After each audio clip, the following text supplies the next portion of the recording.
باطل پر وجے پراپت کر لی۔ آج میرا جملہ واضح ہو جائے، جب لٹیرا مارا گیا اور جس کو اذیت کی گئی تھی وہ کامیاب ہو گیا، تو جب لٹیرا مارا گیا آخری مرحلے میں ہے، ایک مرتبہ شری رام جی اپنے بھائی لکشمن جی سے فرماتے ہیں، اس کو نوٹ رہتا شری لکشمن، سنو بھیا لکشمن، یہ جو رامن ہے نا بڑا گیانی تھا،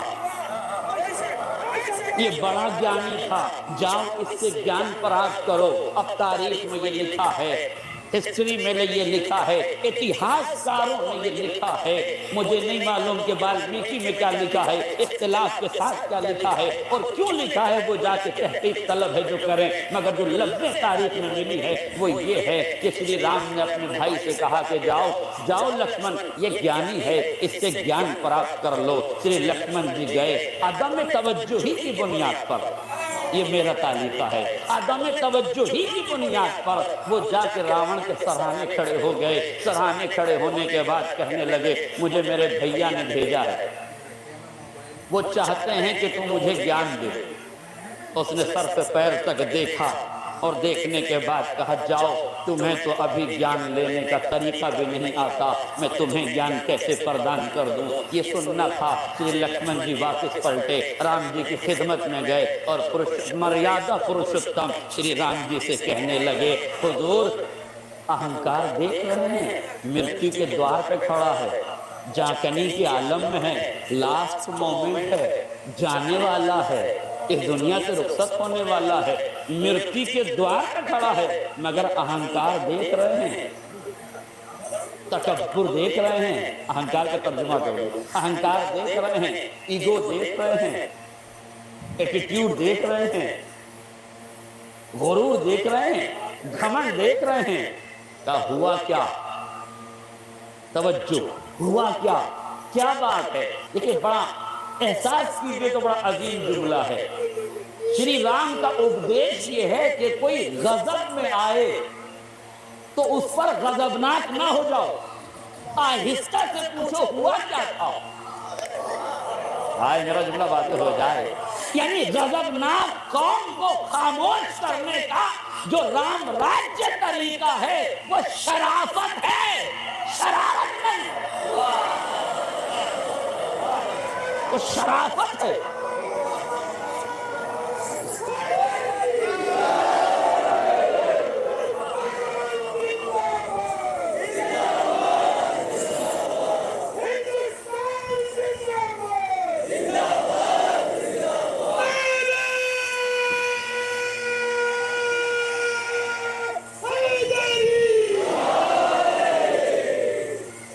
غور فرمایا آپ نے، فوراً انہیں شانت کیا، خاموش رہو تھوڑی دیر، اب بتاؤ ہوا کیا؟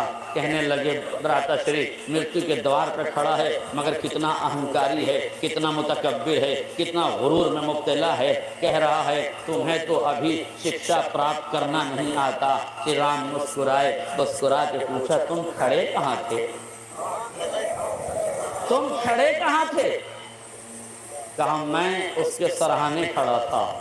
کہا تو پھر غلط جگہ کھڑے تھے، گیان گرو کے چرنوں سے پراپت کیا جاتا ہے، تمہیں پائنتی کھڑا ہونا چاہیے۔ میرے عزیزوں یہ ہے رام راجیہ کی وچار دھارا کہ جہاں تعلیم حاصل کی جائے وہ مقام بھی لائق احترام ہوتا ہے۔ یہ ہے رام راجیہ کی پریبھاشا کہ جہاں سے ایجوکیشن ملے، جہاں سے تعلیم ملے، اس مقام کا مہتو یہ ہے کہ سراہنے نہ کھڑے ہو، پائنتی کھڑے ہو۔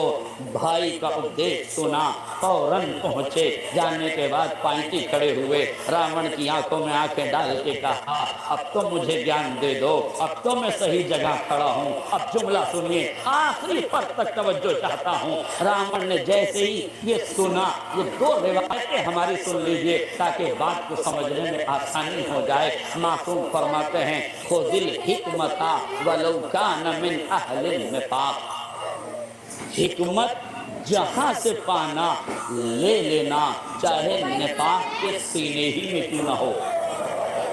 خذ الحکمت، حکمت جہاں سے پاؤ، خذوہ اینما وجدتموہ، جہاں سے حکمت پاؤ وہیں سے لے لو۔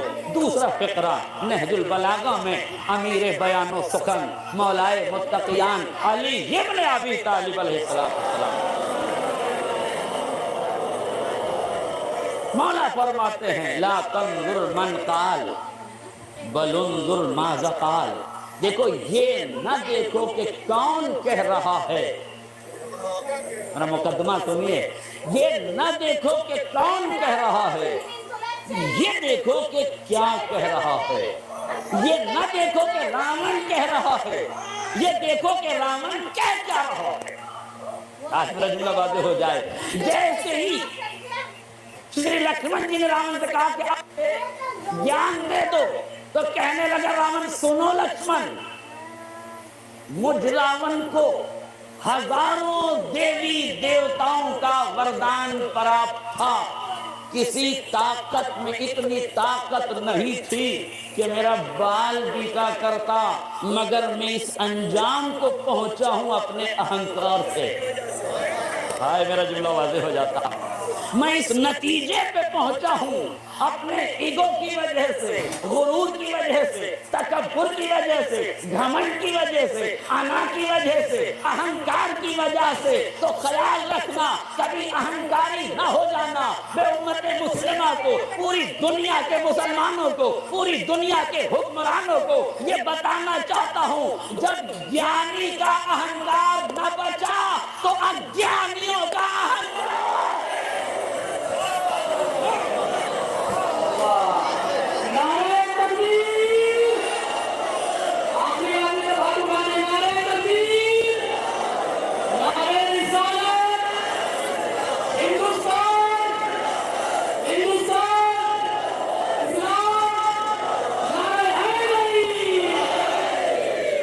ایک سلوات پڑھ دے محمد اور آل محمد۔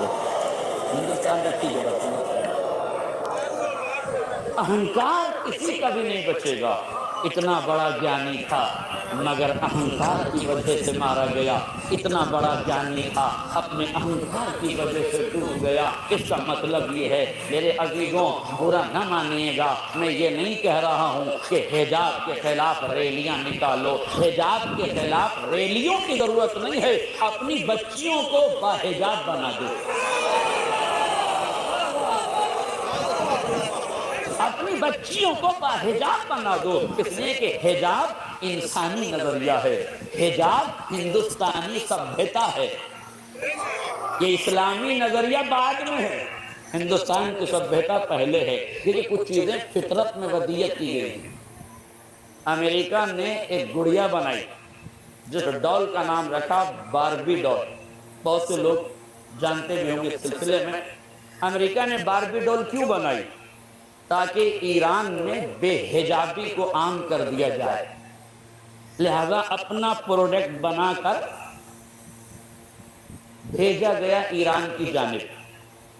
ایران میں جیسے ہی باربی ڈال پہنچی، ذرا سے اثرات ہونے لگے، بے حجابی کا پیمانہ چھلکنے لگا، مگر جو دیندار معاشرہ تھا، مذہبی معاشرہ تھا، مذہبی معاشرہ دو رخی نہیں ہوتا۔